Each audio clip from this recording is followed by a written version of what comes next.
Angie is ready. And I was not paying attention, so we're starting a little late. Let's call the meeting to order. Welcome, everyone. All of our trustees are present and accounted for.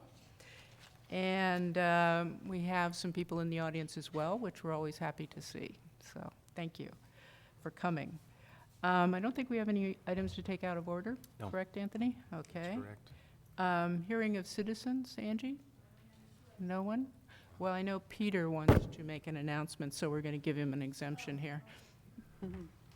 Did you- This announcement is in support of the Carpinteria Unified School District fundraising effort. It's called Carpa Cabana, or if you prefer, Carpa Cabana. And it is Saturday, September 10th, from 3 to 7 p.m. And as far as I know, everyone in this audience is elected to come and pay a small fee. That all goes into the education fund of Carpinteria. So there.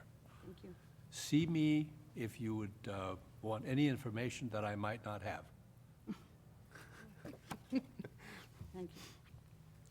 Thank you, Peter.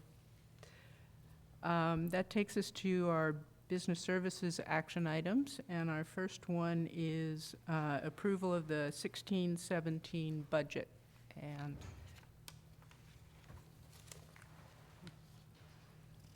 So this is the final reading and hearing on the budget item.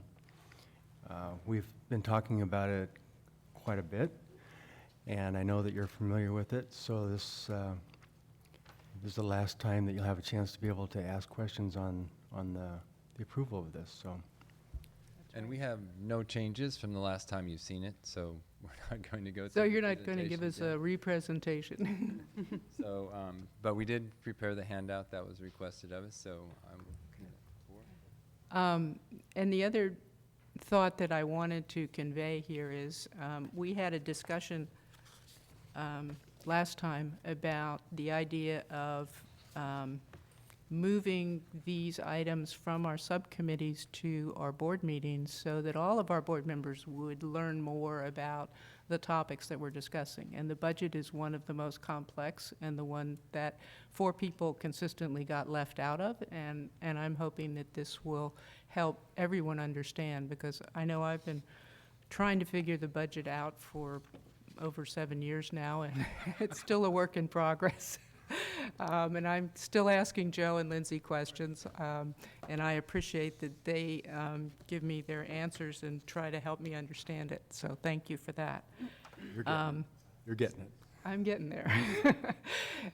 Simultaneously, we often have questions in our subcommittees from people on staff, occasionally a member of the public.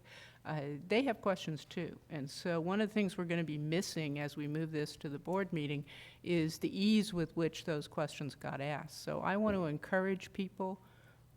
Liz, you often have questions. I know Cornelia has had questions in the past, and I'm not seeing her here right now, so I hope she shows up. Maybe we can go back and have her ask those if we don't see her soon. Anyone else? Anyone else who has any questions? Really, we want to encourage you to ask those questions so that you understand too. And you'll help us understand. Yeah. Cornelia had sent us a list of questions to which we responded, and she seemed happy with our answers, so she's not here. Maybe Well, maybe you could run them, do you have it? Can No, you I run don't them have it through? with me. It was just in an email. It was just confirming numbers that she wanted. She was asking for confirmation There of she is. numbers. And so- Cornelia,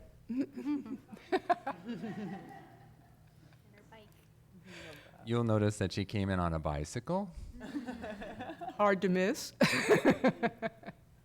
and this is SBCC Commute Day, so we had a pancake breakfast this morning. Well, good. Cornelia, we were just talking about the fact that you had some questions about the budget, and Joe is up there for any questions that you may still have or things you want to explained again in this context.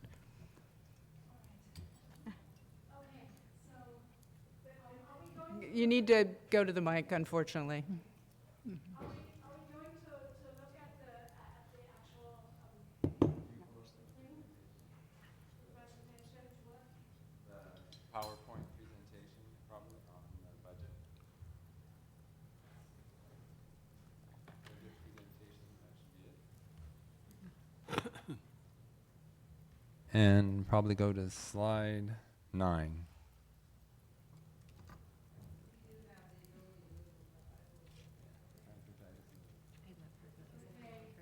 Oh, yeah, perfect.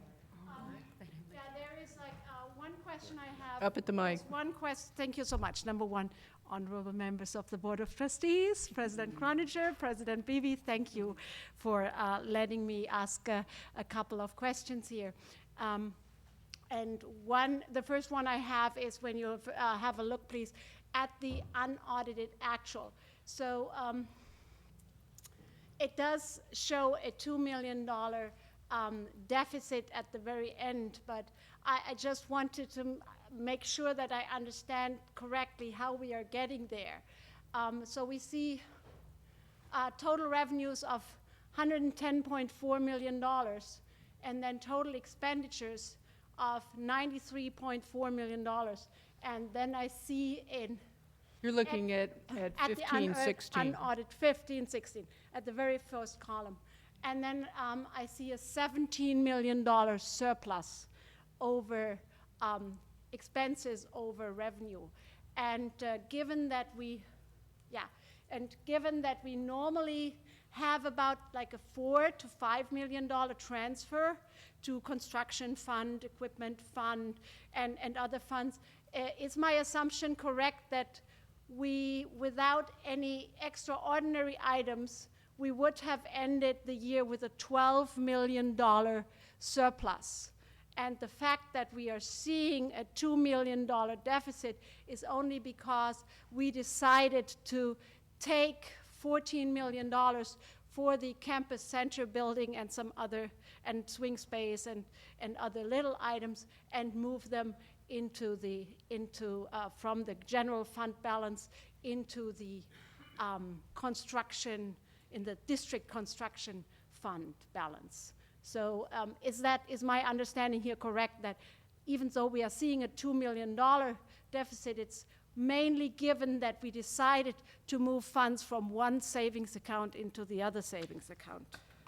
So that's my first question. Can I ask more questions? Or Of course. Joe, did you want to? Well, you have the answers. Yeah, but everyone, it's helpful for everyone to have the answers.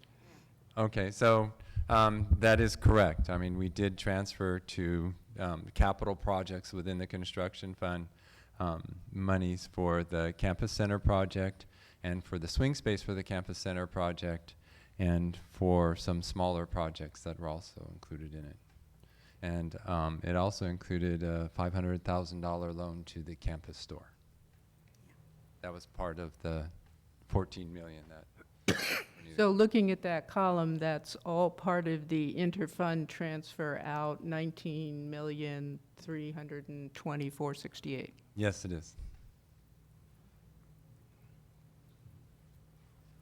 well, I think it's pretty good news, right? That we ended the year with a under normal circumstances, we would have seen a $12 million black number down there. I think that is pretty amazing. The other question I have is now, you could actually be there. Where's he going? What's my? It's very hard for me to sit and listen when I know the answers in the presentation. Right here is all those transfers you were just asking about, the listing of each one and what they're for. Okay? Okay, perfect. Can you bring me now back to this? To where I was, where we were before? Yeah. Thank you so much, Lindsay. Sorry. Okay, the other, now, that was, no, one more, I think two, there we go, there we go. The other question I have is now, unfortunately not so positive news, is that we see in the adopted budget a total revenue of only $97 million. And I understand that $4.3 million in decline between 15, 16 and 16, 17 is our decline in enrollment. That's about $4.3 million. And then I think we lost another $0.6 million in non-resident student income, and then another $0.6 million, no more Kaplan School rental income. So that in total, sorry, I added that together, that totals $5.5 million in reduced income, but I see $13 million here.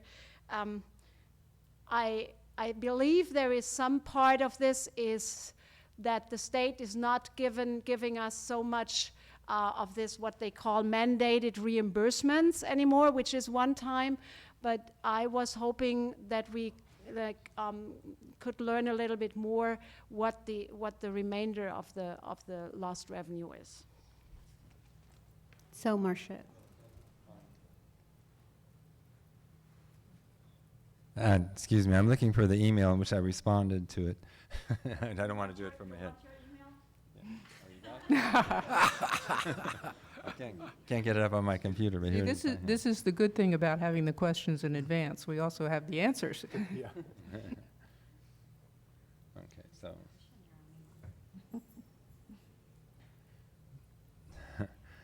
Okay, so,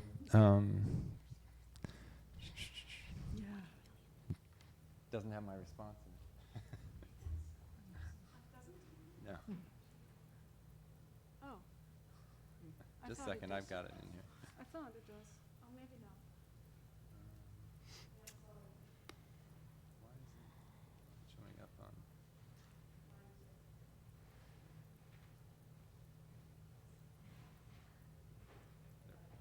Oops. I've got it here.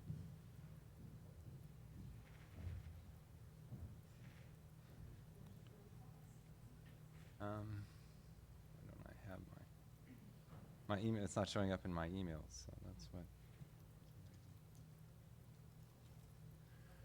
Okay, do you have it? Oh, you Yeah, have it I on the do sheet have it. too, 'cause Yeah. that's where I got it from. Sorry. Okay, you ready, Cornelia? It's gonna be a list of numbers. Okay. Okay, so, Microphone, too. there we go, all right. What page, yeah. This is from the tentative budget. The presentation that we're seeing up here is the changes from tentative to adopted budget. The document I'm referring to is in the tentative budget handout, so I apologize, I don't have it to put up right now. But it's something we went over during the tentative budget variances. So the change from the prior year to where we're at now with our budgets on the revenue side is the 4.3 million in apportionment that Cornelia referenced. That was a reduction in revenues from one year to the next. There was an increase in revenues of 907,000. You'll see that in the assumptions as well for our state apportionment for the base augmentation. There's the decrease of 1.1 million for EPA revenues related to that EPA reduction. There's a almost $6.7 million reduction due to the state mandates. The one-time state mandated money that Cornelia also referenced. And then there's a change with the non-resident fee that she also mentioned. There's, let me add this together really quick because it's two numbers. It's about a $250,000 change there, and then another 100,000 in miscellaneous small changes. So. I think the really big number there seems to me to be the state mandated funding. I mean, 15, 16 was a high water mark for us for revenue, and it had to do largely with that state mandated group set of funds that came in. Can I ask a follow-up question? So do we Yes. see any chance that the state is, sometimes I understand they are showering us with one-time recalculation funds? Which page is that?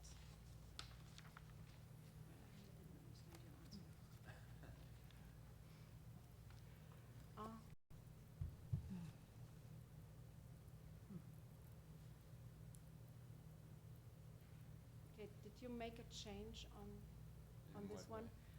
I believe on the handout I saw, there was a last line which said 745,000 unfunded, and that was the question I had about. Oh, that was just a note that was in the preliminary program. There was, when, in a preliminary slide of this, we had a note there that there was 745,000 in program review items that were not funded in the current year. And that's still the case. And that's still the case, but Okay. it's not relevant to the budget. Does that mean those items get re-ranked by program review process? Well, we're doing program review as we speak, so they're submitting them now for the current year, and if they're still required, they'll resubmit them and we'll go forward from there.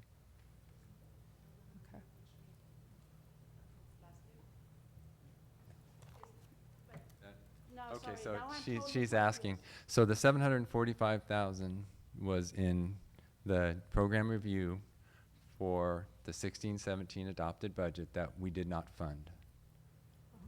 Correct?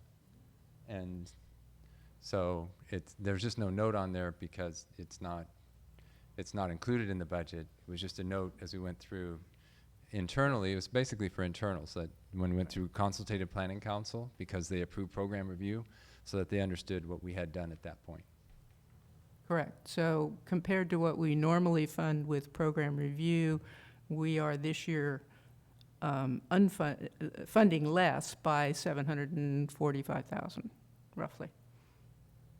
Yes, I mean, program review varies each year based on the needs, but what we're not funding in the current year that was requested was 745,000. Cornelia, did that address your question? Yeah, I think that addresses my question, thank you. I think I'm fine. It's fine. Yeah, yeah. That's it? Okay. Does anyone else here have questions? Trustees? No, I mean, I appreciate your looking into the numbers. And we had a lot of the one-time money and things, so I think that's why it seems like, oh, it's such a huge decrease. But if you remember, we had also the 2.8 million, which some districts decided to put in like a special account for STIRS, PERS. We recommend, the college recommended we put it all into the budget. So I think that the numbers and what you're seeing is also things that everybody else saw and that people wonder why there's a huge difference. But it's because we did get a lot of one-time money that it's not here anymore. So, but thank you for your due diligence, Cornelia. I had a chance to go through a little more, and I think some of the questions I have are pretty easy or just comments. And I'm looking at page 11.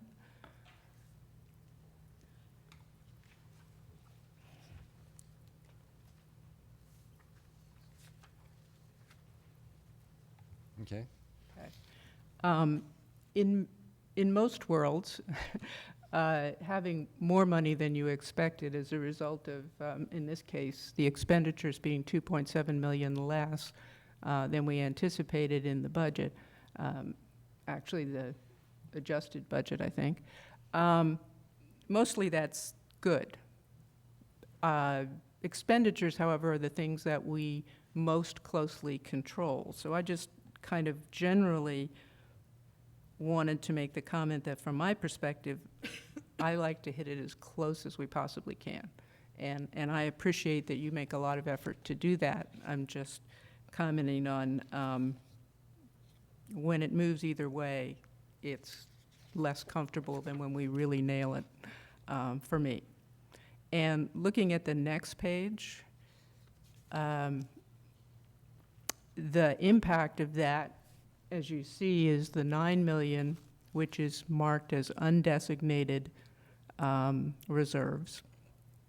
This year, we're using money from that, so I think it drops to around 6.5 or something like that, as undesignated reserves. And I just wanted to express my general perspective that we have been doing a lot of spending for facility projects, major facility projects, out of what are in effect unrestricted funds, general unrestricted funds. This is very precious money. This is the money we get to educate our students. And in the usual scheme of things, major facilities are funded with bonds, not with general fund unrestricted money. And this is still my personal philosophy that I kind of wanted to mention in the big picture about this budget and as we go forward. I am not in favor of using our unrestricted general fund money for major facility projects or for cost overruns for major facility projects.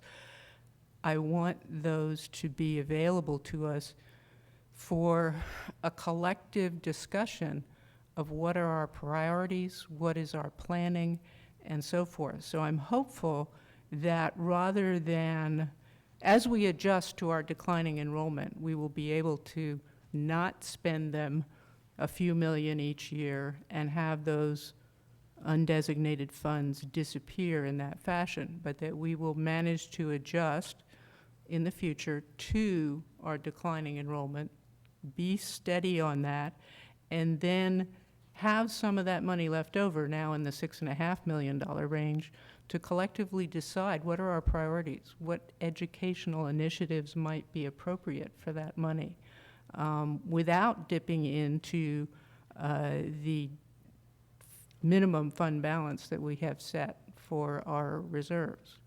So I'm just throwing that idea out. We don't have to discuss it today or anything, but I'm kind of trying to set that in context because we are spending from our budget for the couple $1 million that we are in deficit. As we get to the bottom line, that's not still up there anymore.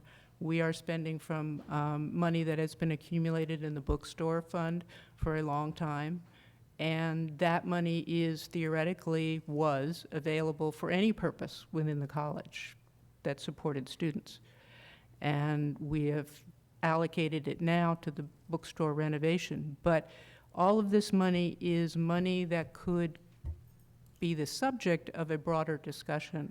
And I'd like to see us move in that direction before we spend it on this, that, and the other thing as we see a budget come through, that we actually have a collective discussion. So that's kind of my pitch about the big picture on this budget. Marcia? Yeah.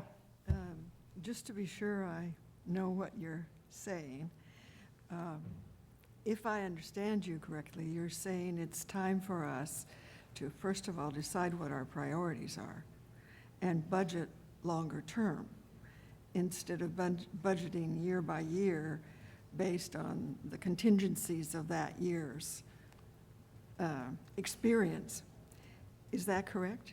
That is correct. And it's also a aspiration that we have some of this money. And the money that we're looking at here, that is the remaining $6.5 million undesignated reserves above our minimum, is money that came to the college for education. It came to us originally, and we did not spend it for education. I mean, you could talk all day about which money it is, but in some sense, it came from classes we were not able to offer at the time or did not offer at the time, or whatever thing we forwent, or the faculty taking more students in their classes and having larger classes and working harder, and the staff stepping up and doing the same thing during times of major crunch when we had a lot more students than we could accommodate.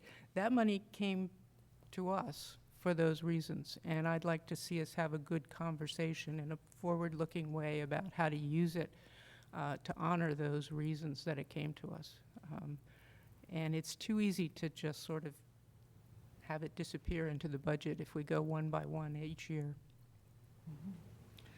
I know that Dr. Beebe has talked about long-range planning, and he wasn't setting money. He wasn't saying it needed to be budget long-range planning. He's saying we need to long-range plan everything. Right, exactly. And so I'm sure you have agreement there.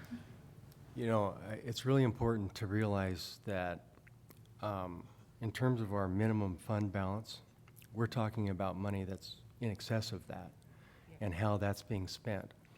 You know, in terms of what you're saying relative to, you know, going forward, that we want to have a discussion about that. I think that's totally appropriate, but I mean, you all have agreed to spending this the way that we have it outlined in the budget here. So it's not like we're doing something that's a surprise or anything else. But I think as you're suggesting, going forward, we'll have some longer term tenants that we'll be looking at and points that we'll want to focus on and really kind of put an emphasis on.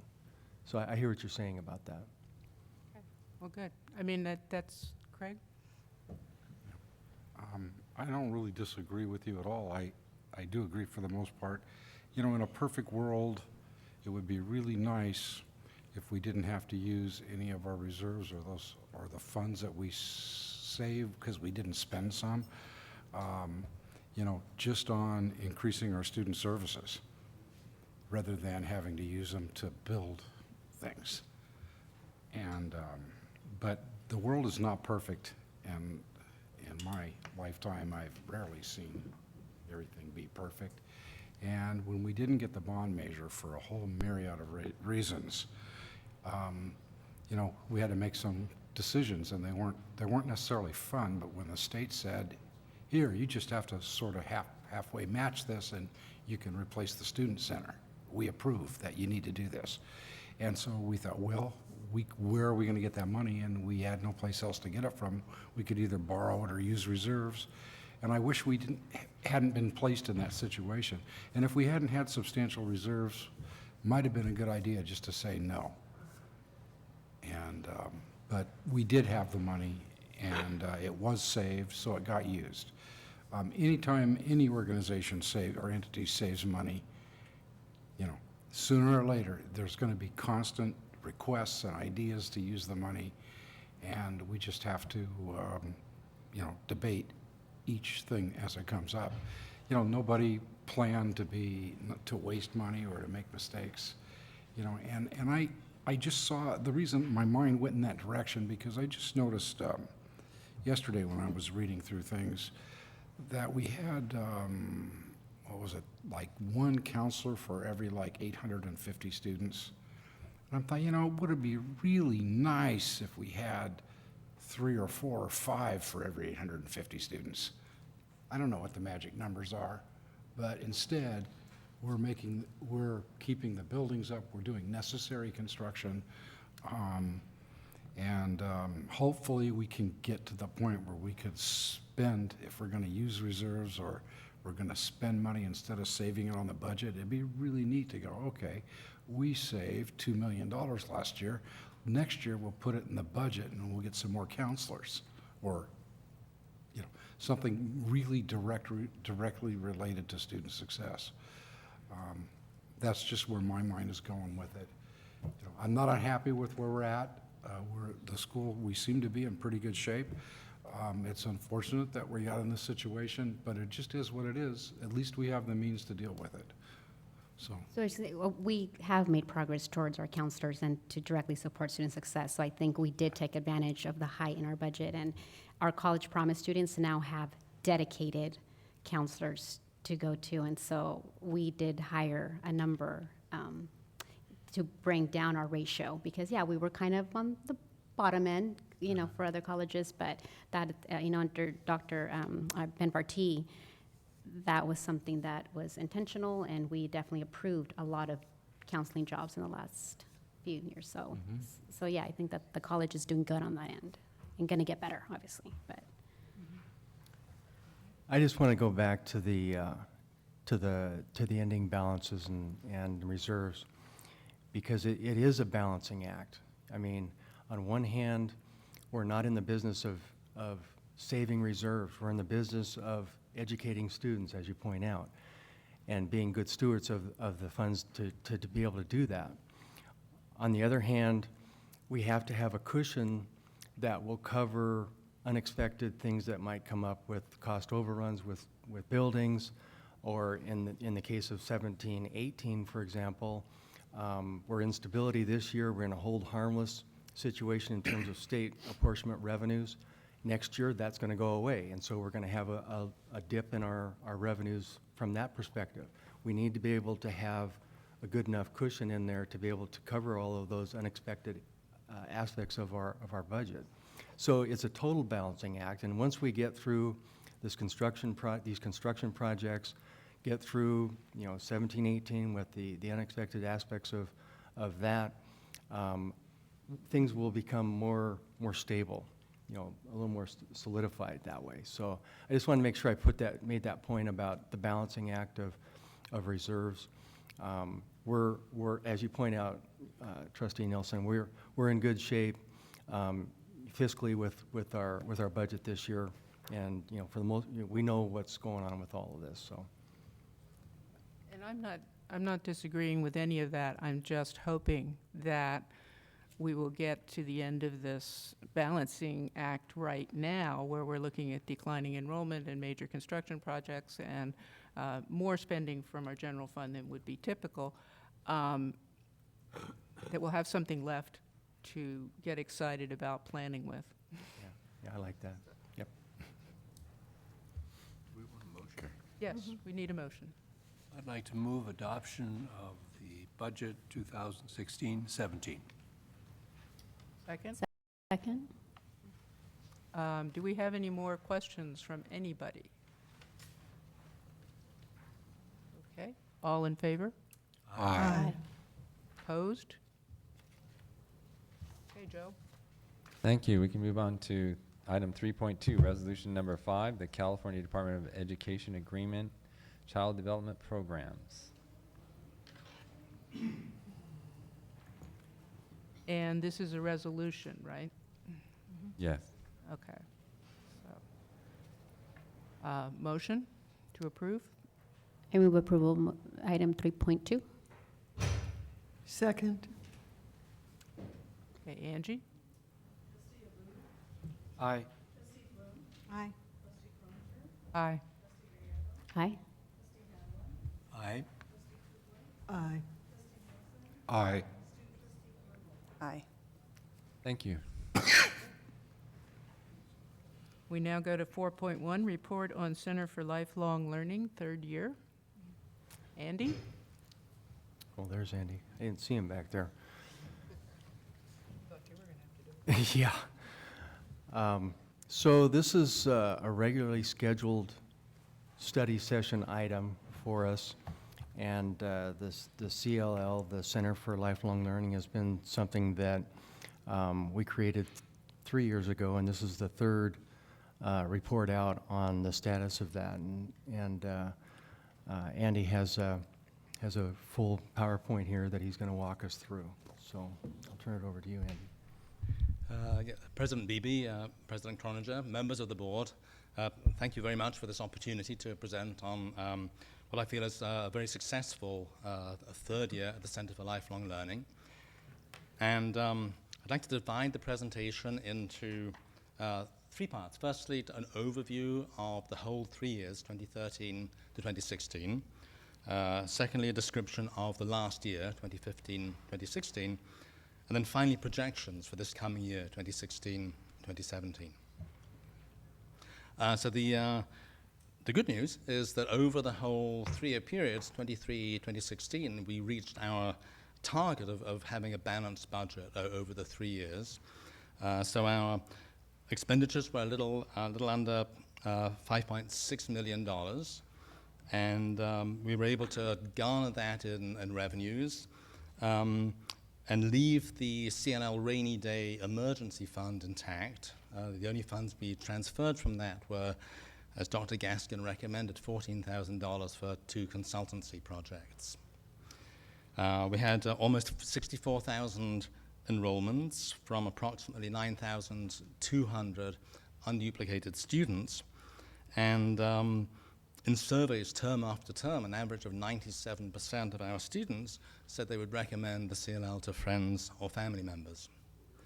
And we have 273 active teachers on our books, which means teachers that we program regularly, not fitness teachers. The finances for 2015-2016, our expenditure was just under $2 million.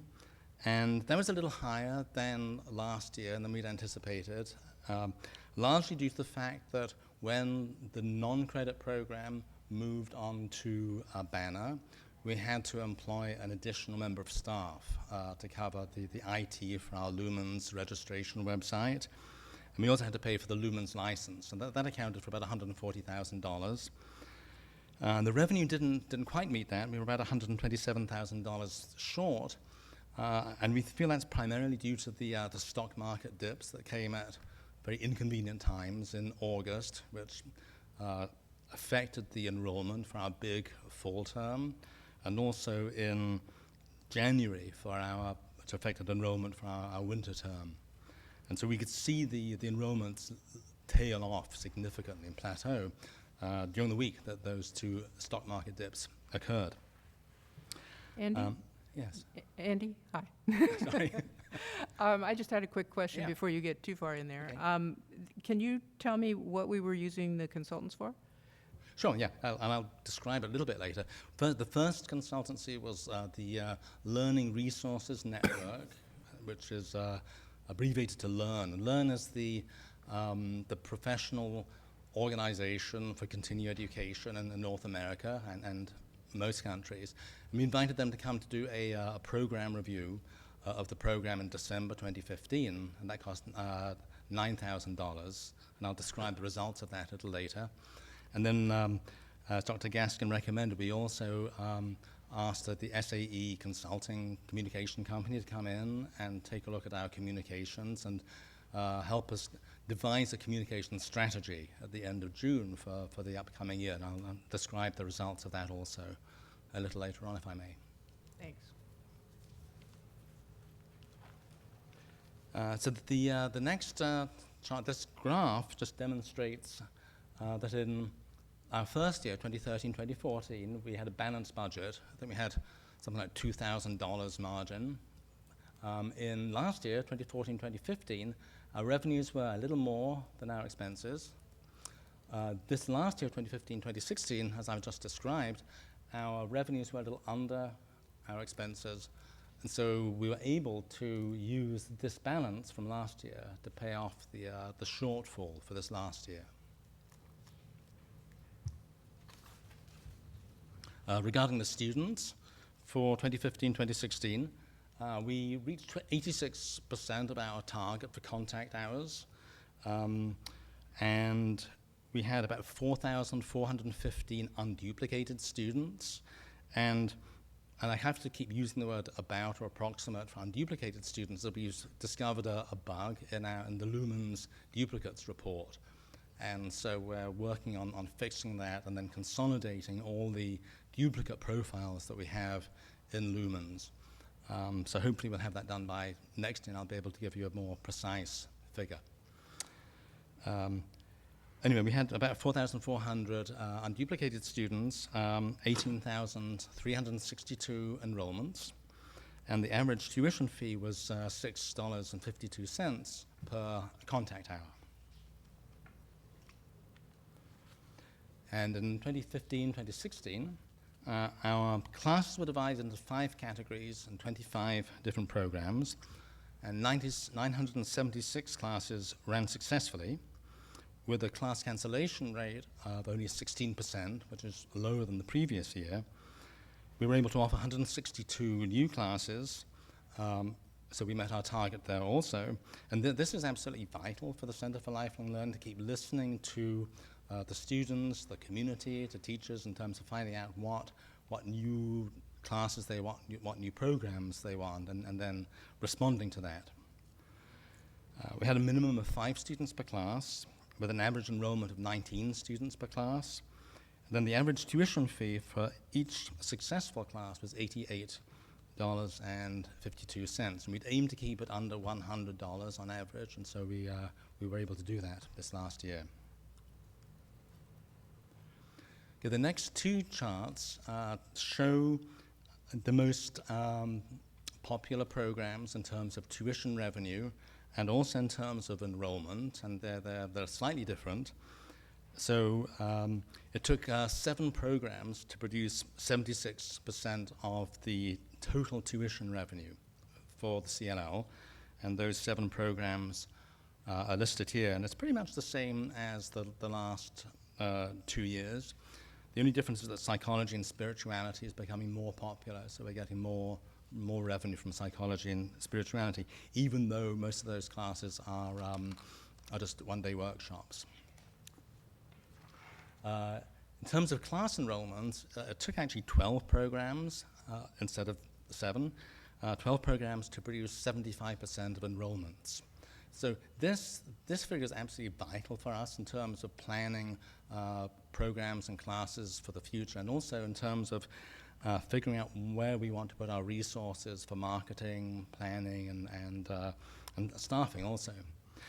And so the green programs here, these show up in both in the most important tuition revenue and also the most important enrollment charts. So these green guys here are really where we want to put most of our resources and really program the most classes.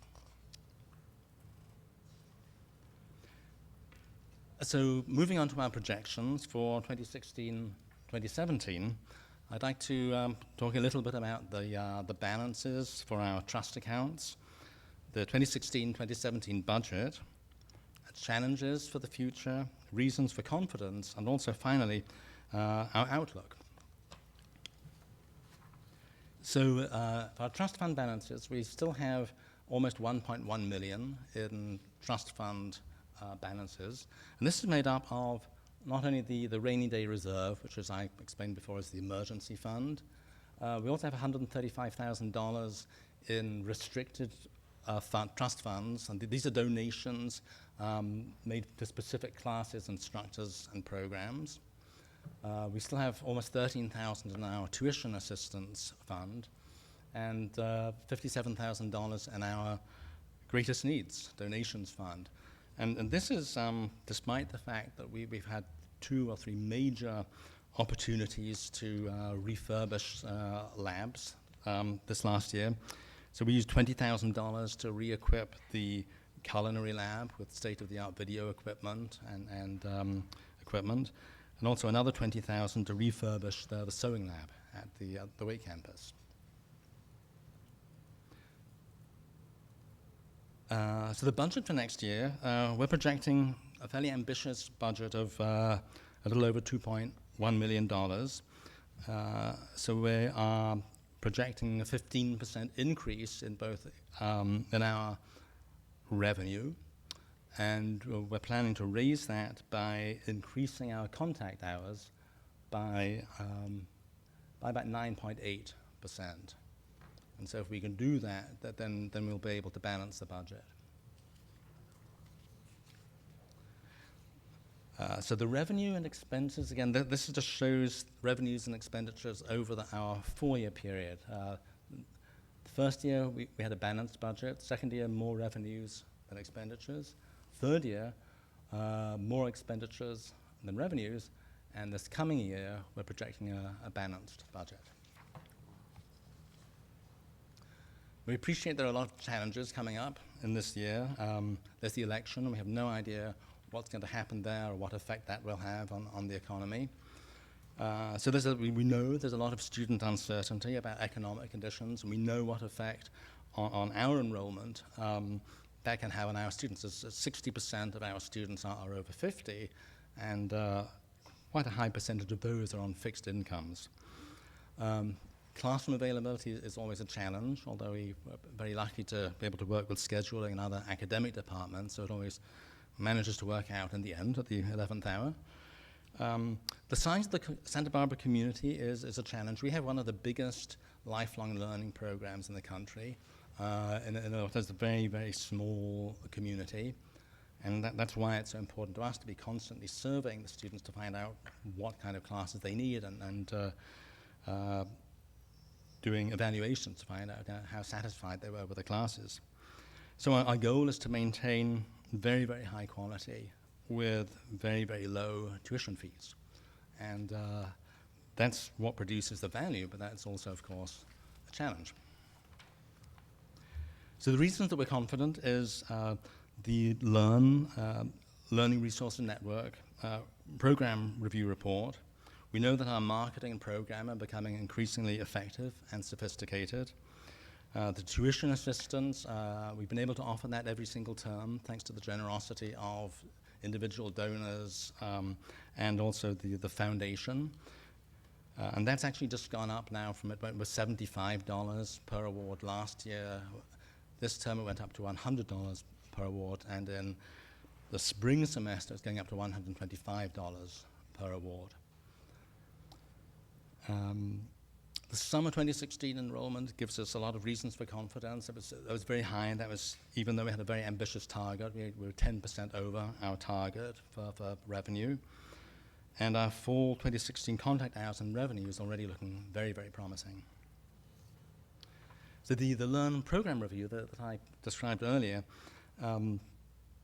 this placed the CLL in the top 25% of all lifelong learning programs in North America in terms of viability, based on predicting financial success for the next 5 years. And what they were looking at there was the highest quality programming, marketing, leadership, and community and college support.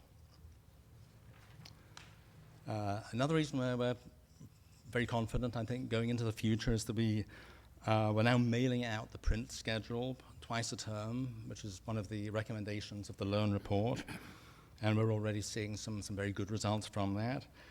We now have a mobile optimized CLL website and a Lumens registration site, which means that students can access our website and also register from their phone, iPad, any mobile device.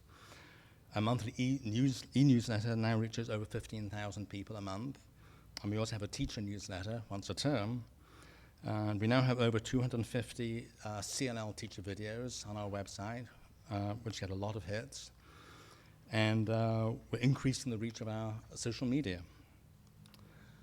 And then the recommendations from the SAE communication consultancy group that we were discussing before, we're already beginning to implement their recommendations, but primarily the biggest recommendation is that we need to generate more awareness both in Santa Barbara, but also in the SBCC community, and focus on the message that the CLL offers great value. It supports itself through class fees. It evolves in response to community needs and desires, and it's committed to the role as a popular community hub. And then they also strongly recommend that we increase our media and social media presence, which we are already doing. In terms of programming, we've been able to produce at least one new program event each term. We were able to do that every term last term. We hope to do it again this coming year. We're using increasingly sophisticated analysis to determine the effectiveness of each individual class and each individual teacher. We're succeeding in bringing the benchmark percentage of new teachers and new classes into the program, and we're maintaining a very high cancellation rate, very low cancellation rate, which is well within the recommended benchmarks. So our outlook for the future, we're cautiously optimistic. We've met the major goals for the first 3 years. We're able to build on our successes and the lessons of the first 3 years. We're now confident that the community wants CLL classes. We feel that 9,500 students and 65,000 enrollments speak to that and probably are not wrong. We continue to get vital input and cooperation from the CLL Council, which is the advisory board made up of students and teachers from the CLL. We meet once a month. We continue to get support from the SBCC Foundation in terms of sponsorship of classes and events and tuition assistance. And finally, we'd enjoy astonishing support from the Board of Trustees, from the President, the Vice Presidents, and the academic and administrative departments, for which I'd like to thank everybody on behalf of the CLL students, teachers, staff, and community. So thank you. And thank you. Thank you, Andy, for that report. That was really good. Questions, anyone? Greg? I don't have really questions so much as I'm just very, very pleased with the results, better than I had expected. And you're doing a great job, and you've been doing a really good job ever since you walked on this campus like 3 years ago, 4 Thank you years very ago. much. Thank you. It's been just remarkable, and you set high goals, so go get them.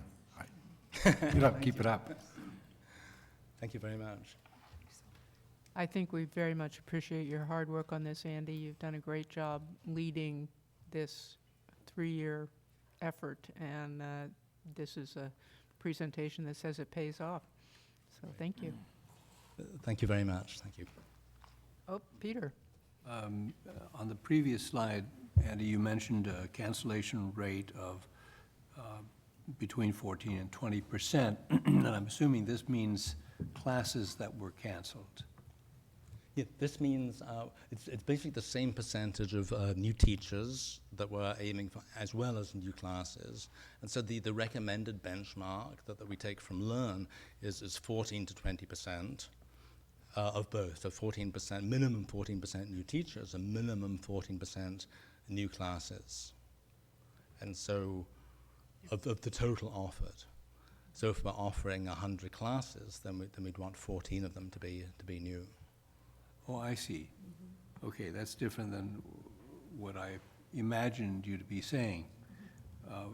And the student withdrawal rate, do you have an estimate of what that amounts to? Yeah, that's a really, really crucial question. So there's a withdrawal rate, and there's also a repeat rate. And what's really important to us is the repeat rate. And the benchmark there is between 35 and 50%. For lifelong learning. And we think we're at about 38, 39%. But again, because of this bug in the Lumens duplicates report, we're having to do some guesstimates. Sure. No, that part I understand. yeah. But which is which? What is the withdrawal rate? Oh, sure. So the withdrawal rate would, well, it's defined in different ways by different organizations. And basically, it's basically, well, who does not come back? And again, working with other programs at other institutions, at conferences, the general feeling about whether or not a student has withdrawn is if they have not registered for 18 months. And then they're considered as having withdrawn from the program. And then you can decide, well, should I continue to send this person a newsletter? Should I continue to send this person, mail this person a print schedule? Or is this, are we banging our heads against a brick wall? Okay. And again, it's very, very difficult to work that out without having the accurate data. And the issue there is that so many of our students have duplicate profiles in the system. So they create a profile 2 years ago, then they'll register for a class this term, and they can't get into the system for some reason, or they forget their password, and so they simply create a new profile so they look like a new student, which means they appear to be a new student on the unduplicated headcount and also on the new student list. So we're working with Orgasoft Lumens to create a customized duplicates report just for us, so that we can really get a handle on what the withdrawal rate is, what the new student rate is, what the unduplicated student rate is, and who our best lifetime customers are also. So if someone signed up with a profile and then forgot their password and signed up again 2 years later, they start to look like they withdrew by your definition, but actually they didn't. Exactly. If they create a new profile, that's correct. So what we need to do is identify those duplicate, triplicate, quadruplet profiles and then consolidate them so that we know it's just one person. But at the same time, we need to keep all that data intact of how many times people have registered, what they've registered for, so that we don't lose that information in the process. Okay. I'm on a little different track, but it's okay. I think I get it. I understand that there are difficulties in assessing these numbers. And the equally interesting question would have to do with how many students participate by repeating the same course over and over again. But I was really searching for a percentage indicating a withdrawal rate from specific courses. Oh, I'm sorry. Okay. I thought you meant from the whole program. No. I know that in the credit side, there's a substantial withdrawal rate, and we try to assess, why that happens. But I'm interested in seeing whether that happens in CLL as well. Okay. I led you up the garden path. My apologies. Oh, that's all right. That's all right. It was a very interesting garden walk. And it's actually that it's actually very different from credit and from non-credit, in that once a student has paid for a class, they're very unlikely not to come and withdraw. Our policy is that they can ask for a refund. Well, up until last year, the policy was people could ask for a refund up until the day of the class itself. But once the class had started, then we didn't offer any refunds. So in that respect, there were no withdrawals. But beginning this year, this again was a recommendation in the Learn program review, we were really going out on a limb, and we're giving a satisfaction guaranteed refund. So people can apply for a refund up until the end of the first class, and if they don't like the first class for any reason, then we'll give them a full refund. But realistically, if they come to us halfway through the class and they're really unhappy for whatever reason, we'll give them a refund anyway. So it's just a guarantee of quality, saying we stand by what we're teaching, stand by our teachers. Okay, good. Well, thank you. Anyone else? Veronica, were you?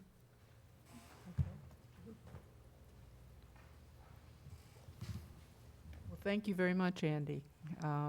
Go out there and continue the hard work. Thank you.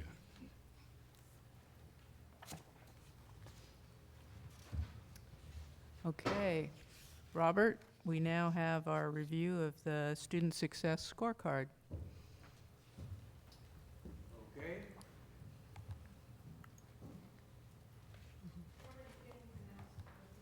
Oh, I'm sorry? No, you can just use the information that's in the text. That'll be fine. Good afternoon. I'm here for my annual presentation of the Chancellor's Office scorecard to you. Just a brief background. This information is gathered system-wide at the Chancellor's Office in an effort to provide uniform performance measures across the whole system, both individual colleges and system-wide rates, based on data that we and all the other colleges submit at the end of every term and at the end of every year, saying here's how many students we taught and here's how they did. So what you're looking at, we can skip this introduction, I think. Let's go right to a screen. There's 7 screens in all, and I'll go over each one briefly, and if you have questions, feel free to dive in. So this first screen is a profile of our college for the 2014-15 academic year. So even though this is called the 2016 scorecard, by the time they put the data together and so on and gather all the stats, it's about a year behind. So 2014-15, and this shows that we had 26,000 and some students. These are credit students, and other statistics about our college. This is not a performance measurement, it's just a profile of our demographics. And the one thing I would point out here, one of several things, is that if you look at ethnicity, for example, the important thing there is, does the mix of ethnicity for our students roughly match the mix of ethnicity of our community? Are we reflecting the demographics of our community? And indeed, if you look at Hispanic and white and the others, they're almost exactly what we have in our community. So that's good. Another interesting thing that I discovered just today, comparing the age of our students to the statewide average, is that we have a significantly younger population in our area than the statewide average. The students that are in the age range of 20, 24 years old Statewide, that's about 25%, but for us, it's about 35% of our students are in that range. So just an interesting variation that we have. And I won't go into details to all the other percentages there. I think they're pretty straightforward. Okay? One thing I Yes. noticed on the profile is that I think for a couple of years running now, we keep having a 0 under non-credit, and that's Yes. not right. Yes, well, it's. Can we get them to fix that? Yeah, in fact, next year, it's going to get fixed. Did I Okay. say that last year? We'll have to go back and look at the I don't minutes. remember. Yeah, okay. I promise. Now we have non-credit and credit in the same system, in Banner, so next year we should see non-credit sections there. Right now, we're reflecting credit only. Okay?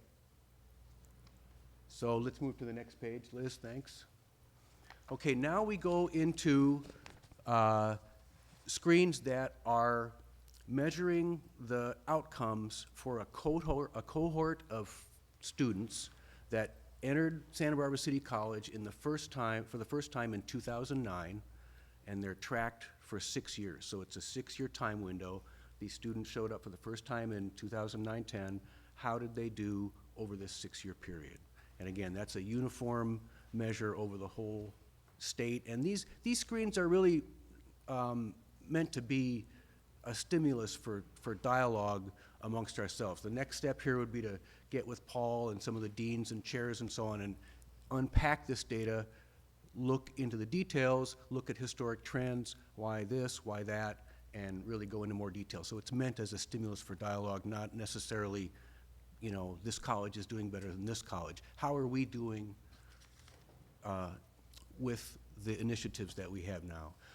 Also, I want to point out, because this is a cohort of students entering in 2009-10, the initiatives that we've begun recently, even something like ESP, you won't see the effect here yet. We need to wait a little while longer. But you can see some effects. Most of these trends and most of these rates are equal to or above the state averages, and most of these trends are trending upward. I'll point out the ones that aren't, okay? This first screen, remedial ESL, this is students who entered the college taking below college level English, math, or ESL classes, and it's measuring the percent that made it to a college level class within 6 years. So for math, it was 39.6%, English, 51.4%. I'll talk about ESL in a second. The example that I give you there, it's important that you interpret the demographic breakdowns underneath those rates correctly. So this is saying, for example, of the 1,162 students, you see the N equals 1,162, who entered, 42.4% of the females and 36.1% of the males achieved a college level math course. Does that make sense? Is Within that clear? 6 years. Within 6 years. Now, you might say that's not very good, but it's better. That rate's been rising steadily over the last 8 years, and the statewide rate is statewide rate is 32%. So, Well, if I may, what would be interesting to see is how many of that cohort accomplished this within 2 years, or 3 years, or 4 years. yes, we look at that. This really says it could have happened much earlier than 6, and therefore that number 6 really smarts. It sure does, especially if you're 18 years old or 19 years old. 6 Yeah. years is a big chunk of your life. So why 6 years was chosen? I don't know. Tried to find out. Maybe that's where these rates start to be significant, and as you close that window, the numbers get depressingly low. I really don't know. We look at 2, 3, and 4 years, so we've got that data in our office, and we'll be discussing it. And it's in our institutional effectiveness reports every year, and so on. Would I be happier If you looked at I'm the searching three-year for the rate, happiness factor here. Would I be happier if I looked at that data than this? I think you should see a professional about your happiness. But you would be, Wrong well, answer. actually, compared to other schools, you'd be happy. But if you look at the number of students that don't make it, it's still low. I mean, personally, speaking for myself, no, that's one of our biggest issues, and community colleges in general and nationwide, is that transition from high school to college. They graduate from high school, and high school says, yep, you're ready. They get to college, and the college says, no, you're not, based on placement tests and their performance in those classes. So now we are doing a pilot, both in math and English this year, to give more weight to high school transcripts. Students who were good students in high school, have a high GPA, did well in their last math class, they get the benefit of the doubt, get placed in a higher class, and this fall, we'll be looking at how they did in those classes and how they self-assess as far as their placement. We asked them, do you feel you were placed appropriately in these classes, too low, too high? And so we'll be gathering a lot of data this fall, and we feel very hopeful that that'll make a difference. I just wanted to say, Peter, to your point, on the 6-year time frame, that really works against us in so many ways, because 6 years gives the student more of an opportunity for having life get in the way and for them to ultimately drop out. And so that works against us, you know, as a whole separate component relative to the curriculum itself, to not make it through to the end. You know what I'm saying? So that's problematic in itself. I think that you would be happier looking at the shorter time frame. Well, so long as I don't have to go through therapy to, I'm a relatively happy guy. But I think that the point I'm trying to make here is that we're getting this astounding number over a 6-year period, when in fact those students might very well have achieved their goal 3 years earlier or 4 years earlier, and I think we should see that. Plus, you could see more cohorts that way. You could see if you were moving up in the numbers by looking at them in 2 or 3 year increments, see what's happening faster. We'll definitely be looking at it. We have that data, so, and we've looked at it over the years, and we'll look at it again. Okay. I have a question. Is the 6 years predicated on what the state looks at? Is that where you got the 6 years? Yes. That's what I thought. No matter what college you pick, if you go to this website, it's all 6-year cohorts. And it's been that way. This system has been in place in one form or another since 2007. It began out of legislation, and these metrics were discussed and negotiated between Chancellor's office, representatives from the college, representatives from the legislative analyst's office. There was a lot of input into this. So somehow 6 years emerged from that as meaningful, but especially for our part-time students, that certainly gives a lot of opportunity to fall out of the system. Veronica? Yeah. Well, first I wanted to say whoever moved forward the pilot to finally get our students, you're amazing, because that's just great. So I just want to say good job for that, because that was good. There's about 20 or 25 schools in that pilot. We're not the only one. So we're very hopeful that No, I think this the is data great. shows I remember talking about this, we talked about this 4 years ago in Ed Policy some many moons ago. So good job on that. And then to Peter's point, I think that looking at our board goals, we now will have a first cohort. I mean, we put in our goals to look at this cohort of promise students. So I think that this is good, knowing that there is more reliable data. We have initiatives with ESP, with so many different things happening on campus, that I think that in the next 2 years or so, I think we may have our own in-house data of how these cohorts perform. So I think that that's good and something to look forward to. The other thing that caught my eye was you mentioned that the overall demographic of Santa Barbara City College mirrors the demographic of the city. And so when I look at the Asian as 4%, but then I look at the ESL as higher, and then the Hispanic population, 10%, whereas in the community it's higher. And the reason I noticed this is because, again, in our board goals, we made an intentional goal to say, well, how can we bridge the non-credit to the credit? And so when you look at the community, when you look at non-credit ESL, those folks are in the 25, 39, and 40 and over, and those classes are packed, and there's tons of them. Yet, this doesn't reflect the community.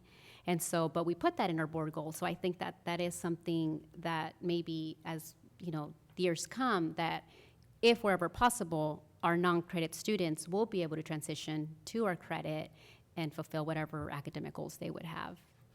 Does that kind of make sense to you guys? No, it's certainly help. excellent. It's really helpful to relate it back to our goals, I think. So we just, you know, we didn't think about that. I think it's just coincidence. Absolutely. I want to speak for a second about the ESL, the third column there on the right, where you see the 14.2%. We believe that, while we know that this number is not really reflecting progression through our ESL courses because of the way our ESL curriculum and our courses are coded. Kind of by definition, all of our core ESL courses are below college level by coding, and so, and the ones that are coded as college level courses are electives. So in conversation with Priscilla, we looked at some specific courses, and sure enough, there's coding issues. And by that I mean on each course there's a code that says how many levels below college is this, is it transferable, how many units, and that data is used to produce these stats. So we want to work with the Chancellor's Office and work with our own curriculum people to see what is a meaningful measure of progression through ESL. For math and English, it's simply progression to a college-level math course, college-level English course. For ESL, it would be progression to, say, English 100 or something higher than an ESL level. So it's a data issue, and this should not be construed as a reflection of a problem in our ESL department or something. We'll certainly be looking at it in more detail and talking about it. But this year, it finally struck us that there's more than meets the eye here behind this number. That's good to hear, Robert. Yes. Because it kind of stands out. It sure does. That's why I wanted to point it out. A question I would have is, have we talked with other colleges? Do we understand how they're coding it? So, I mean, I'm assuming the Chancellor's Office would want uniformity here, or their scorecard wouldn't mean much.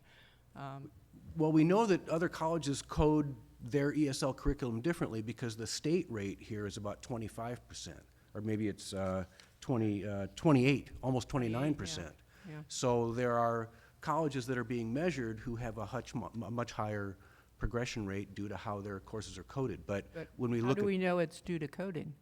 well, when we look at the methodology behind this, we see that they're looking at one particular code on each course, and for the way our curriculum is structured, looking at that particular data item alone does not make sense. So, did it answer your question? Sort of. I guess Yeah. I'm just suggesting that when we figure this out, everybody wants to be on the same page so that Absolutely. this data compares. Absolutely, across absolutely. across the state, or otherwise we're spinning our wheels. There's a listserv of researchers just like me across the state, and this would be a great question to open up a discussion, and I'm sure we'll get some really interesting answers. Yeah. Okay, onward. Persistence. This is simply the percentage of students that persisted in the first 3 semesters. So think of fall, spring, fall. They don't count summer, so we wanted to know how many students enrolled in fall '09, spring 2010, and fall 2010. So these are very high numbers, and these are in line with the state rates. You can even see that those that enter college unprepared, meaning they have to take remedial basic skills courses, they stick around too. So we're doing a good job there. We do know that full-time and part-time are night and day persistence-wise. The full-time students have momentum, keep going. Part-timers that are working have family responsibilities. They're the ones with the challenge. So we're now starting to think more about how can we support part-time students. Certainly the promise will help there. But this is good news here. Is that something that is within our own institutional assessment, like Peter was talking about, things that we know about ourselves that don't appear here in the scorecard? Things that we know about ourselves that Yeah, we're- the differential rates of persistence, for example, for part-time students versus full-time students. Yes, yes. We do have more detailed data than you'd see here on part-time, full-time, by residency, by everything. Good. Okay, next. Percentages, I want to clarify. That screen and this one, this is the percentage, now we're talking about degree-seeking students. Students who come here who say, my goal is to get a degree, get a certificate, or transfer. So not somebody just taking a couple of PE classes or art. This is motivated students who want to transfer or get a degree. The percent that achieve 30 units in 6 years, again, 6 years, 30 units. Yeah. Makes you think. 72% college prepared, 66% for those that enter and have to take remedial classes.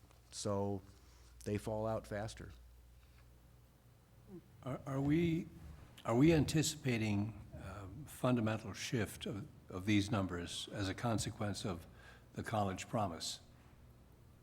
Well, yes and no. We're anticipating, I would say, a fundamental shift in that cohort, but that's a small, that's, 800-900 students, say 1,000, versus 7, 8, 9, 10,000 that are in this cohort. What's going to move the needle? We know part-time, full-time is huge. So we know advising and contact with students and getting them engaged and letting them know that somebody's got their back here, that's huge. So, yes, I hope so. You just lost me, because I'm looking at the ends here, and they're 1,000 or 909 or 2,000, so, Sample, yeah. Yeah, as opposed to the entire. and, well, okay. So, I mean, if promise is 2,000 800, overall. that would Yeah, be an you're right. impact on that. You're right. Overall, we're looking at about 2,000 students. So, yeah, I take it back. That it's a smaller group than I thought. So the promise, the additional students that are brought in by the promise, Who fall and keeping into them this full-time ought to move this needle, yeah. Okay. So, That- so that would be really interesting to look at a year from now, or Yeah. 2 years from now. Yeah, we won't, let's see, when will that window move to the start of the promise? A couple more years, Yeah. yeah. Well, maybe a little longer than that Internally, before, maybe 2 years. yeah, Looking- before that window includes that population. Right, I think the dependent variable there will be what is the percentage of students who take advantage of the college promise that fall into the category of unprepared? And that's probably that's probably the data that you're going to have to hunt for and put down somewhere, or you won't have anything to compare. Well, we know who they are. I mean, Okay, yeah, we know who each of those 909 students are, and we know who each of the promise students are. So as, from their student ID, so we can track it at that level, good, yeah. So ask me again in 2 or 3 years. Will. So we're looking here repeatedly at students entering SBCC for the first time in a certain year, 9, 10. What's a typical entering class total? Because, I could add up your first page with your second page, but I don't know whether I'm getting numbers that make any sense when I do that. Off the top of my head, I'm going to say it's around 4,000 or 5,000 entering the first time each year, first-time students. Yeah, now. Okay, that's what I was wondering. Well, I just, to Peter's point in terms of, I think what we see, so let me try to explain this. It's kind of what I'm seeing. So we will see, it, assuming that, and I'm believing that it will, the college promise, the cohort, the model is successful. So 55% of the students that applied and were eligible were free and reduced lunch, Board of Governors fee waiver students. Traditionally, in our K-12 system, that's our free and reduced lunch student. And when you look at DataQuest, that's traditionally your Hispanic Latino student. So if you put that together, then you will see that number increase in terms of our metrics return. Does that make sense? Sure. So, and this is from the August 11th handout that thank you, Andrea, it was so easy to find, that Jeff put on our presentation for us. And so I think that just knowing who the Board of Governors student is traditionally and knowing who our K-12 student is, that data is all on the wonderful world of analytics now, that we can just sort of kind of see and project. And I think that with Jeff's team and with the cohort counseling and different things like that, I think that we will see those numbers increase to where, once again, I think the state will go, whoa, what's Santa Barbara doing? Because they've got a pretty ambitious team on the ground. And that's just from a high level looking at them and what they've shared and what's out there. So I don't know. I don't know if that kind of helps, Peter, you kind of, what you're alluding to. Sure. Thank you. Well, I'm thinking we will get at some point some feedback on how that Promise program cohort is doing. And it sounds like having the ability to relate it to the statewide data will be a helpful piece of that feedback, even though I'd like to see it a lot sooner than 6 years. Yes, right, Yeah, right. exactly. No, I think we're looking at a supplemental scorecard of some kind. You know, it's going to incorporate some of these other metrics. We do have a supplemental scorecard that we've built internally here that we can filter by residency, and we'll certainly be adding the Promise in there and be able to track these special groups. Sure. I think what we're looking at here is, or trying to assess, is what is the impact of financial support? That is to say, the removal of the barrier, the removal of, God, I have to go out and get a job, half-time, full-time, plus everything else in order to go to school, which leads to, I think, decline of full-time students and an increase in the part-time students. But I think what I'd like to do is see a long-term impact study of, and I guess I can anticipate the outcome and would be surprised if it were otherwise, but that makes a huge difference to the student. If they're encouraged, not only financially, I mean, that's part of it, but in every other respect, to know that, somebody said it earlier, that we have their back, that they're really going to be encouraged by coming to Santa Barbara City College, and we're going to take care of removing some of those barriers. I think that's a telling point for us. I agree, and I think the three biggest barriers probably are being able to go to school full-time, coming to the college prepared to take college-level classes and not having to go into remedial classes. Right. And we're, for the first time now, exploring a case management model in counseling so that students coming in, first-time local students, they've got an assigned counselor, and that counselor has their back. So they know, if I'm lost, I can call Jane, and what classes do I take. And now we also have ed planning software that allows a student to create an ed plan for 2, 3, 4 semesters or more and follow that plan. And ideally, those plans would tell us what courses we need to have on the books. So we're I think, entering a really promising period. There's another I'm sorry. Mary Ann, go. Just quickly, I wanted to point out that when you get 66% of your students who entered unprepared for college, who actually make it, Phenomenal. that is an extraordinary number. It's, of course, we always emphasize the college prepared. When you look at numbers, that's tempting to do. But the 66 is the percentage that's the most important one. That means we make a difference in the lives of a lot of students who come unprepared. Thank you for saying that. I mean, the faculty do a phenomenal job of bringing the students up to level and then succeeding from there. And that point isn't made enough. It's a critical point. Yeah, it's a great point. Craig? Yeah, I'm enjoying this discussion, so I try to really listen well.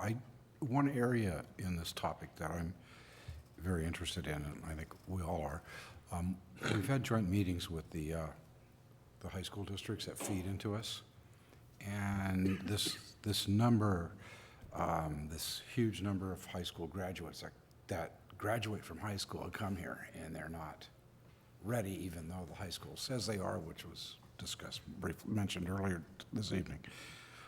How do we, does the state, do we have figures that we could look at, like statewide figures for high schools and how they do?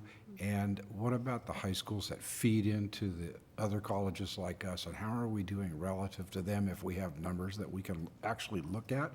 And I know we've done a little bit of that, but it's like, paring it down so that it can be meaningful, to us. How are we doing with that? And then sharing our data analysis with the high schools that feed into us, and really understanding what those numbers mean and the statistics mean. Because if you don't understand the metrics, or you have different definitions, you may think you're doing good when we're going no. And I think we're doing a great job here, but then one of the subjects that was just brought up earlier this evening before you got up here was kind of about the same thing, like students coming in and being not prepared. How do we define what that means? And I'd really like to, it's much more fun to spend our time as a board member looking at this than it is looking at the budget. But we need to do this so that we can, do even a better job with the budget. Those are just my concerns. And so you answered my basic question. You have some numbers that you could share with us. Could you do that at some time in Study session? or the next, whatever, few months or something? If we could get a little more education on that, I'd appreciate it. Well, I think that you kind of just suggested sort of just one agenda item for the triple joint board meeting that we have. Because a lot of these presentations, they can be emailed in advance, folks can look at them, but this real discussion that you're bringing up, and it does require, so the information is online, it's on DataQuest, and you can go on DataQuest and look that for a K-12 system. But I think the one thing that we have to understand is, again, looking at our community out there, looking at your K-12 student, you have a large population of students that leave sixth grade not at grade level. So if you leave sixth grade, you're already entering junior high with math support. So the chances for you to get into Algebra 1, which is the gatekeeper for all your math, science, that's where it is. And so, and that's, we have it on our goals, again, to partner with it. So again, I think this is all, with due time, I think we'll see some things, as Dr. Beebe's out in the community and really partnering with our local superintendent presidents. But when you look, again, at the demographic of our students, of our local community, and you start to understand the language and the course offerings and how students are limited from those courses, then you understand how they went through 7th, 8th, 9th, 10th, 11th, 12th, and then now we're here. The good thing is our faculty, amazing. I just learned, they're always innovating, always doing so many things. So I think that we can lead in this area for our local high schools across the state. I hope so. I'm interested because I've taught algebra in high school classrooms here locally. And I've been there teaching intro to algebra to 16 and 17-year-old students, that finally got to that point. And it's not a real pretty picture. I wish in other countries, there's other systems where they teach math in different ways. Some are more successful than us, some are less.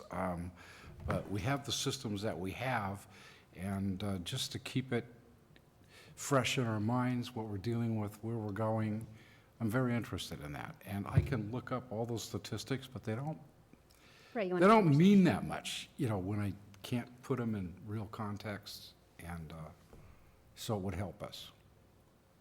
Yeah, I just wanted to comment, Superintendent Kerry Matsuoka started the same time I did. And because of that, we've already developed a really nice kind of kinship and relationship. And we've met probably half a dozen or more times already talking about some of these issues.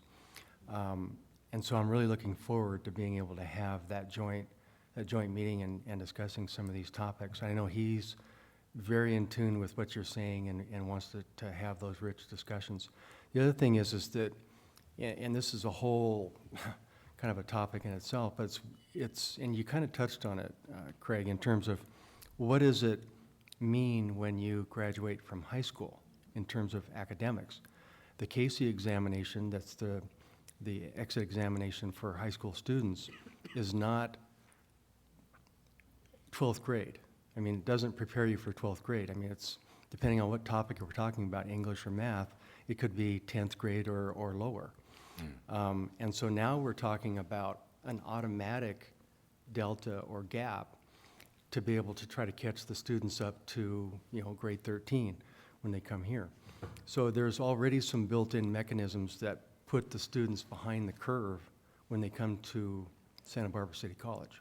So these are all topics that I think are rich to be able to discuss and find out how we bridge that gap so that students can be more successful when they come here. Yeah, I found that in our previous meetings, whatever the subject of the meetings were, the subject, in one-on-one conversations after the meetings, and everybody's kind of leaving or just having some time to get acquainted, the number one subject of most interest was, the college readiness of the students. Oh, they didn't seem to, in some cases, didn't realize that we felt that they weren't ready. And, it was like, but, the subject wasn't really directly brought up. And yet, that's what they're all interested in, is how do we do a better job? Those trustees care just like this board cares. And, if we could work, if it was just the trustees, we could get together and come up with some kind of better direction, but we need a little help and more input. So your relationship with the new director, the president there, will be very helpful, I'm sure. Personally, I think faculty need to be involved in that conversation too. Yeah. Yeah. You guys go talk They're about closest it to with each other and then Yeah. come back to us and Right. go, this is what we think.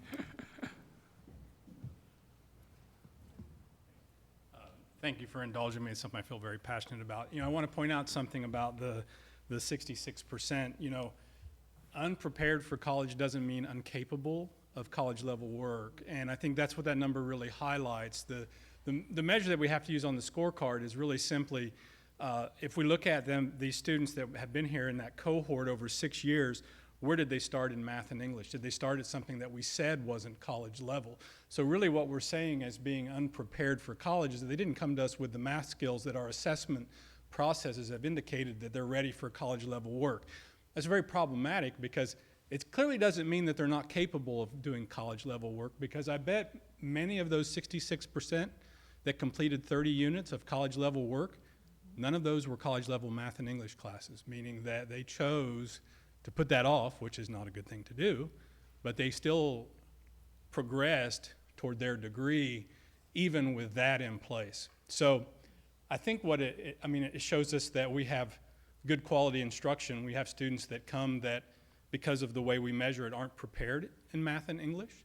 Many of them that aren't prepared in math and English actually probably could attempt and complete college level math and English if we gave them the opportunity or provided an environment that supported that. So it's a really complicated issue, but we are looking at lots of things, including assessment as one of them, levels that we have. A lot of the first slide you saw that showed progression towards college level between math, English, and ESL simply had to do with where they started.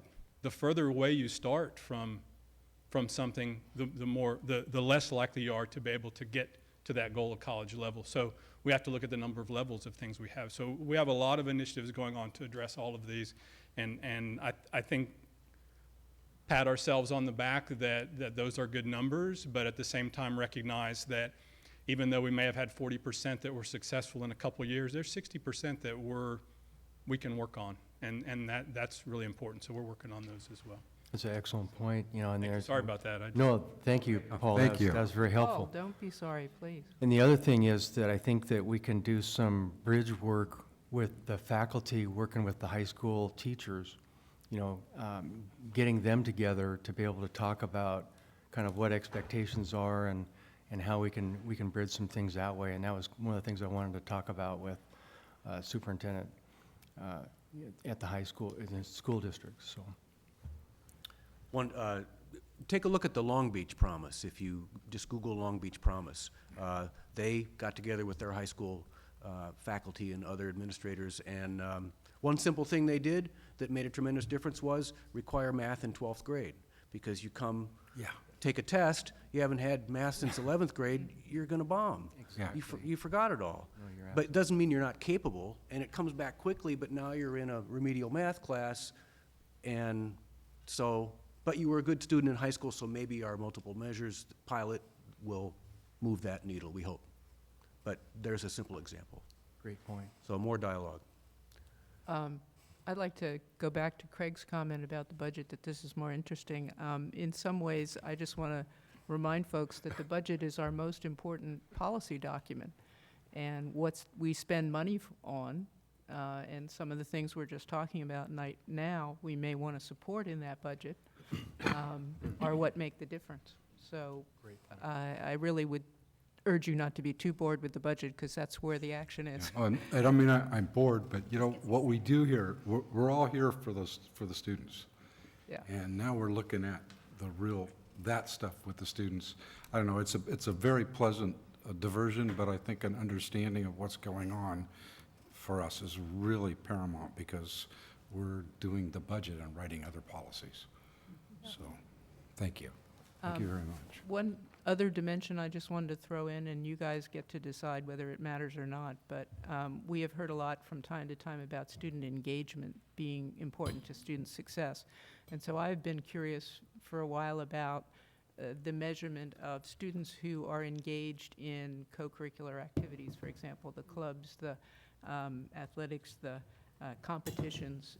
I know many of our faculty go out of their way to support them voluntarily even, and should we be putting more budget into some of those possible indicators for student success if they work? But we have to look at the information to see if that's a good choice. Excellent point. Okay, well, why don't I briefly cover the next two tabs, and then I want to spend just a little extra time on that last Skills Builder tab. So degree and transfer, again, very good numbers, but you can see the difference between prepared and unprepared. If you look at the next tab, career technical education, this is also a good number compared to the state. And that's all I'll say about that. Let's move to the Skills Builder tab, because that's a new measurement, a new metric this year. The idea behind this is to capture something about the students that come here, take a few courses, and then disappear. So are they failures, or what did we do wrong, or was that what they intended to do? So they look at students who take career technical education courses that have earnings that they can see in the labor market data that we have access to, have earnings before, during, and after those courses. So these are, we think, professional people who are here to either gain new skills or brush up on existing skills, or maybe get a new level of certification on their particular job. So what they do is measure their wages before, during, and after, 1 year before and 1 year after. What was the change after taking those courses? Previous to this, we counted those as students who disappear. Now, it's not huge numbers. This is the beginning of a measurement that hopefully will go forward and become more refined. Also, there are difficulties in collecting labor market data. We can't see self-employed people, we can't see military. It's only places where we can collect wage data from employers who pay into the unemployment insurance system. That's where this data comes from. But you can see big wage gains, at least we believe they are, in some of these fields, smaller gains in others. We're looking at reasons why, trying to unpack this. It's a multi-layered topic, but more to come in this area. Previously, again, we saw these students appear and disappear, but now we're trying to be more intelligent about what were they really here to do and what gains did they make. Questions, anyone? I noticed that the statewide number was 13.4%, Mhm. which is Yes. considerably higher, but I'm Right. also wondering if there's a kind of data pains going on here in terms of, there were also some different areas where the state was seeing big gains. I think accounting was one of their top ones. Mm-hmm. Exactly. And notice, if you look at the second column, the number of students in that group, it's almost the reverse of the percentages. One of our biggest majors is business, and yet we're seeing little gains there. So we know who these students are behind this data. So what our next step is to unpack this, track what were these students really doing, what happened, what do we know about them, and see what we can learn from this initial data. I meet people in the community that are working, not necessarily education related. But I just met someone recently works in private education, a private school.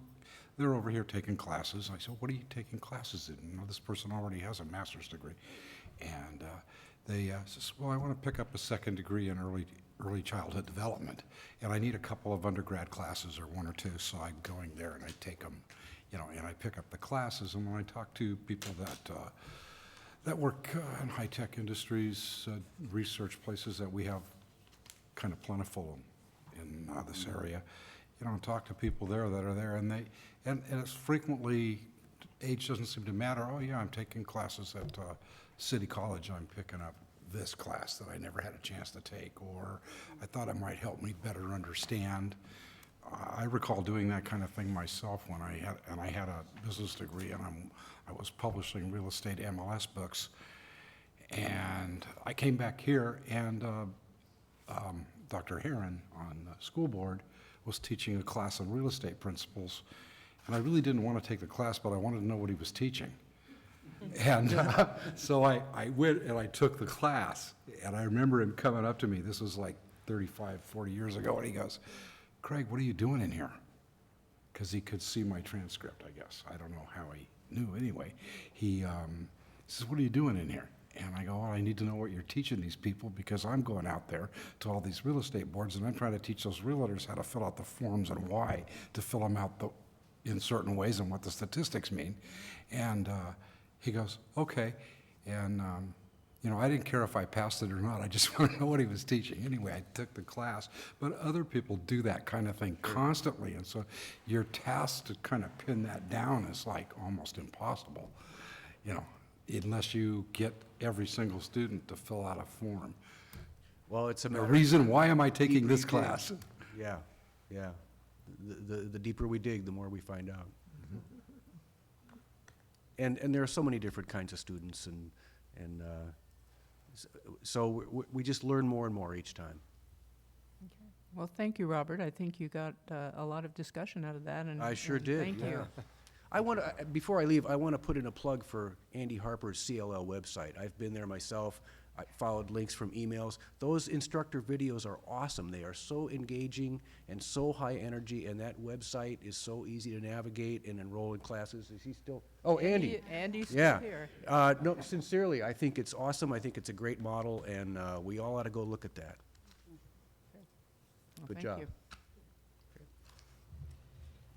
Okay, our next item is a proposal to create an ad hoc board committee to discuss and focus on mitigating college impacts on the community.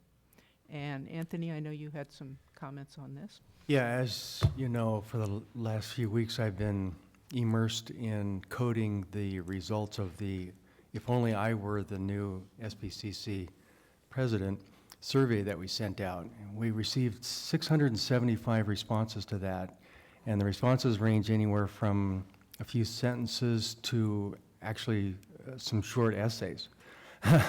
And so it's taking me a little bit of time, but I want to, and I'll be presenting all of that data to not only you, but to the college community and the community at large in a few weeks. But I guess my point of all this is that there are some significant themes that have come out of that survey.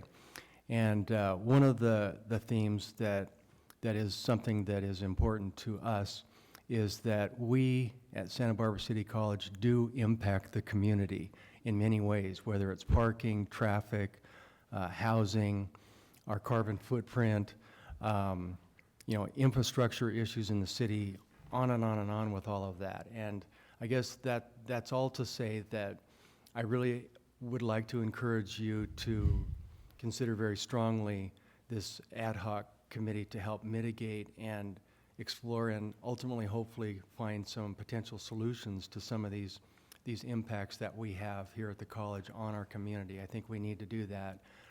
It's certainly something that is called for in the survey, and I just want to urge you to do that. Well, thank you. What I'm envisioning here kind of builds on some earlier discussions we've had. Marianne in particular pointed out that there's a lot we don't know.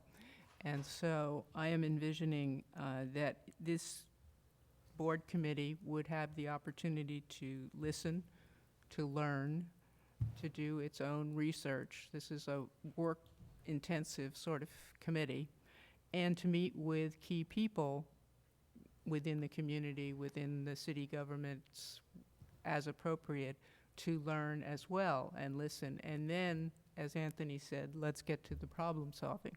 So there would be a coming back to the board periodically with reports on what we've learned and recommendations for courses of action. And Anthony would be with us in working this through. Now, officially, it's an ad hoc committee, so there are only 3 board members, but that doesn't mean you don't have all kinds of other people helping you out with your particular ad hoc mission. And Anthony would be very much front and center in doing that with us. So frankly, I'm really interested in doing this. I've been thinking a lot about it and talking from time to time with Anthony about it. And I'm looking for a couple more people who would like to do it. Jonathan? Yes, I'll volunteer. Okay, that's great. Emily, you're interested? Anybody else? I just want to, Peter's interested? Sure. Okay. But, I mean, I'm happy with the 2 volunteers who preceded me. They were faster at raising their hands. Well, Emily doesn't, she's not really considered in the she can just be part, but not, right? Yeah, so you can still do, because she's not going to have majority. Yeah, I'd have to check with legal counsel, but I think, Emily, because your vote is different from our vote, I think that's a possibility. Not majority. Yeah. Well, in terms of connectivity with the community, I wonder if you wouldn't be a better appointee. No, this would be interesting, but my question, I don't have it in my mind what this committee is doing. I'm kind of like mitigating our impact, but we have a good impact on a lot of things we do. Well, this one is It's just the focusing, negative. this is focusing on mitigating the negative impacts. That's not to say that we wouldn't look separately at developing the positive side of that. We're just starting here and seeing how it works. But I do want to stress and mention this also to Emily, because I know you've got, you're a student here. It's going to be a fair amount of work for the participants, in my view, just because we have a lot of learning to do and some people to talk to in order to do that. So. Marty, when you think of the scope of the work that you and Marianne undertook, which was It was pretty just- It was for extensive. this neighborhood only, though. Yeah. Right, no, I know, so I said, when you think of that scope for this neighborhood, which I thought that was a lot. You guys definitely put in your legwork there, on behalf of all of us, which, again, thank you. So I think when you think of that, I would like to hear, I mean, what do you guys envision? You know, because you did it at a very micro, and now we're going at a little bigger level here, trying to incorporate the rest of the city. Yeah, I'd be interested to hear your thoughts in terms of what, because I think you said, well, what are we exactly going to do? And I think, when I think of that, I think of some of the things that Marianne and Marty did with the Mesa, but now a little bit of a bigger scale. Yes, definitely a bigger scale, kind of thinking it as a bigger picture. And you know, I mean, we're not just talking Santa Barbara. Obviously, we have impacts in Isla Vista as well. And probably less of a footprint in CARP, but that's something to find out about. And Goleta, separate from Isla Vista. Just a question. Sure. Does this committee is like maybe expected to come up with, you know, like a list of say, effects, good and bad? Maybe the negative effects, to see what we can do about it? The hardest thing to do in life is to know one of the hardest things to do is to know the difference between what you can change and what you can't change. You know, so to be very careful where we put all our efforts. If we put an ad hoc committee on it, then, and if we identify a whole bunch of problems, some of those problems might be attackable or mitigatable to a certain extent in certain parts of the community, maybe not in other parts of the community. You know, we can't wave magic wands and make the campus appear and disappear, but, you know, I think that paying attention to it is a really good thing, but I think we need to do it in some kind of an organized way where it's, I'm sure you're capable of that. I would like to volunteer, but I won't do so until I have a better idea of I'm kind of like where Marty is. I'd like to know more about what we're really trying to accomplish with this committee, because I think all of us as board members are looking at all of this stuff, and we're very interested. Well, Yeah, Maybe we should have you come back and check in with us in a couple months. I mean, don't make it Oh, next year. I did I mean, to envision check that. in and see what you're talking about. Maybe you could find a mission for yourself and you know, define the scope of work. Well, we Because have, in the neighborhood, we didn't have a problem. We talked to the neighbors, and we found out, you know, there's trash, there's, what else, all that stuff, you know, noise and all that, and then we attempted to solve those problems. But when we're talking about the bigger South Coast community, I think you're talking about, it's an interesting, it's a different thing, so. no, you're right, it is a different thing. Well, here's my thought. We have 2 volunteers, and I would like to work on it. And you're absolutely right. The whole point of an ad hoc committee is it's not permanent. It works on something, and then it comes to an end. And in that, I think there are steps that we take that come back to the board and say, okay, here's the gist of what we have learned. Here's a recommendation that we have, and this is why we think this. And you guys get a chance to both see that bigger picture of the direction that's forming, as well as any recommended results. So, and Emily, I can check with Craig, and I'm guessing you can be on, but it would also probably give you a little more flexibility not to be one of only 3. If you've got to go to class or take an exam, it could be a problem. This is something I am definitely very passionate about, so it'll be devoted I time. appreciate that. That's great. Definitely. So I would like to see the committee being formed, and only because the board did vote on a goal of student housing or something to that effect. And I just don't see how we would even measure something. I don't even see how I would measure myself under that goal if folks didn't break out to at least start looking at some of the themes that have come up at city council or some of these other joint meetings. And I wouldn't expect to take everything even from that survey or everything we've heard, but I know off the top of my head, the one if you had to sequence them, housing is one that has repeatedly come up at city council in different venues. And then we did make it a board goal.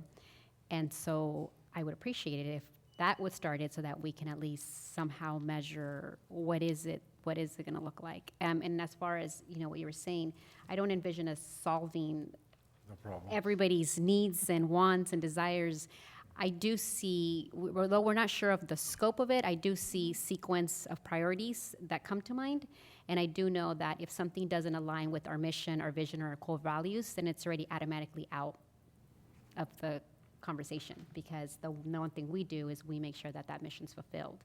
So in that regard, I am a little confident that you guys aren't just gonna go out to the Wild West and say, it's all game, let's, entertain everything. Solve world hunger. Yeah, like you're gonna be guided by a World mission. Hunger's off the list. And World hunger's off the list, okay. yeah, so, and we have a good food bank, so I mean, if we had issues, but yeah, so in that regard, I think I'm trusting that if it doesn't align with mission, vision, which is to be determined, and core values, then it's off the table, and we partner with other agencies in the community that could probably better address that community issue. I think you're right. Would it Well be said. helpful to see this in stages? Maybe the stage one is what Marty suggested, getting a sense of the scope of this thing and coming back to the board and saying, here's where we have come in the last 2-3 months. And at that point, that ad hoc committee goes out of business and a new one likely comes into being. Well, That way- I'm hoping to build, so I don't have a problem with the idea of people rotating on and off, but I think we should try to have some continuity as well, or we're gonna miss what we've learned. No, Yeah. I agree with that, but Yeah. it's also a way of sharing the burden so that no one cohort of 3 Right. gets saddled with it forever. Well, if this idea works, there may be more ad hoc committees, so no one should feel left out. I think, You're a really good idea, no, I'm Is that sure. a threat? You have things for us to do, but I think you should check with our council about when we have an ad hoc committee, it becomes a Brown Act committee. No, If it doesn't. meets- We've already no. been through that Oh, no, already. you've got to find out the limits of how many times can you meet over what period of time? Because if you Right. set up an ad hoc committee that keeps going for 2 or 3 years, that doesn't work. No, That's not good. there's no plan for that, and No. believe me, I vetted it before bringing it to the agenda, so talked it over with Craig Price and Okay. got those. So what is the outside limit then? Well, I didn't say what is the longest you can exist, because I didn't envision something that long, but definitely the idea is that you will work on something for a limited period of time, and Okay. my guess would be less than a year.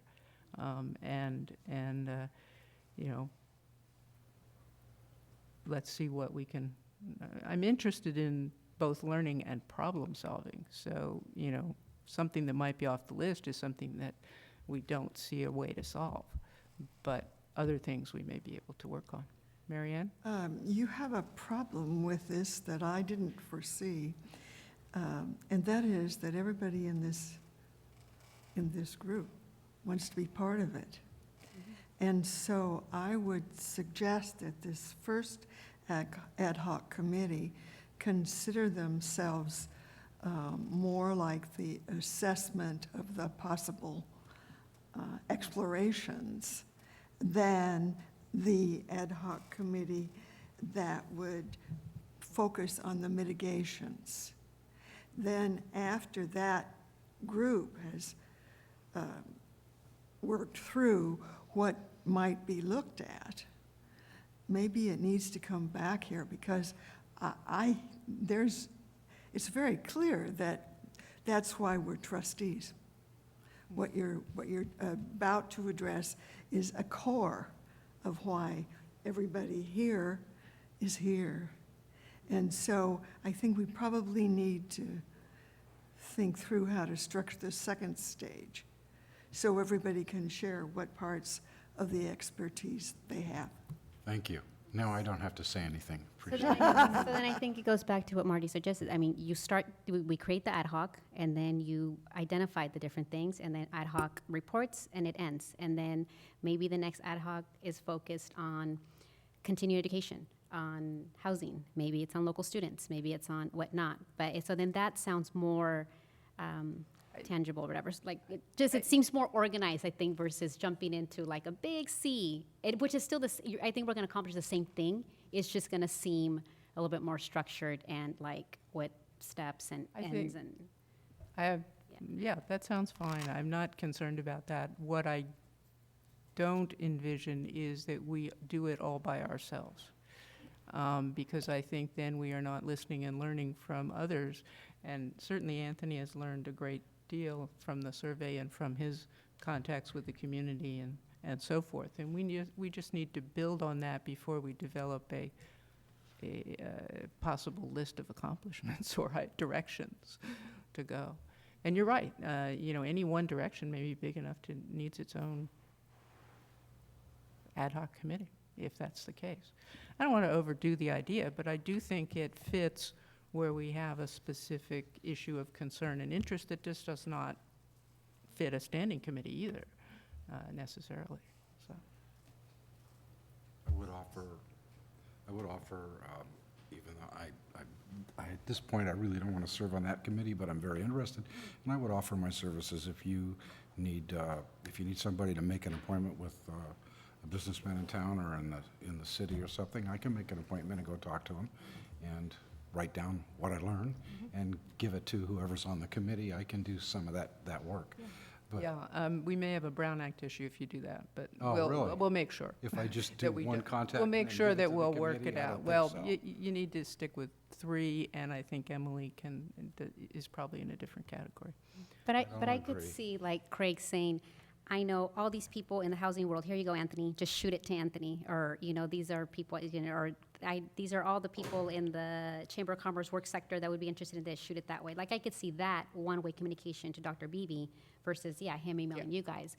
But if someone's already filtering in different categories, something that would assist you guys. I mean, I would see like if he knows to just shoot it over, and it may be information you already have, but at least you'll say, oh wow, Craig was thinking of that, so was I. Good, whatever. That could be almost separate in some ways. I mean, separate from the committee. Right, and if I it mean, goes to Just what Craig and I are talking Yeah, about. Fine, and yeah. it's information that if it's useful regardless of a committee, it should be going to Anthony anyway. So, think about that. Jonathan? I think maybe based on the discussion now, it would be helpful that we meet and then come up with like a mission and maybe a time schedule, but not something super firm, and come back to the board. And I think we should be pretty public about this, but we aren't ready to be very public yet because we don't have a clear defined goal yet. So I think we should do that, bring it back to the board, get it consensus, and then release it and say, because part of this committee is we want to tell people that we're being proactive in addressing issues that we care about and they care about. So Right, and the we whole have to be very public that we're doing this in the first place, or else, I mean, no one will know or care. No, I agree with you. And the point of coming back and talking about it in a board meeting is to air that information and make sure everyone's in the loop. So do you need a motion to start the ad hoc? That would be good. So I move item 5.1 to start an ad hoc committee. Okay. And do we have a second? I'll second it. Okay. All in favor? Aye. Oh, I didn't Opposed? say to appoint Marcia Peter and Jonathan. Yeah, that probably Sorry. makes sense. All right. And we'll go from there. Thank you, guys. All right. You will We, convene this ad hoc committee? I'll find a date we can get together. We've come to the end of the agenda, so it's time to adjourn.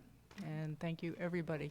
Good discussion. Oh, Jonathan. Question, the committee meetings are no longer on there. Does that mean that we're not having committee meetings for the rest of the year? That means we are suspending them at this For now, point.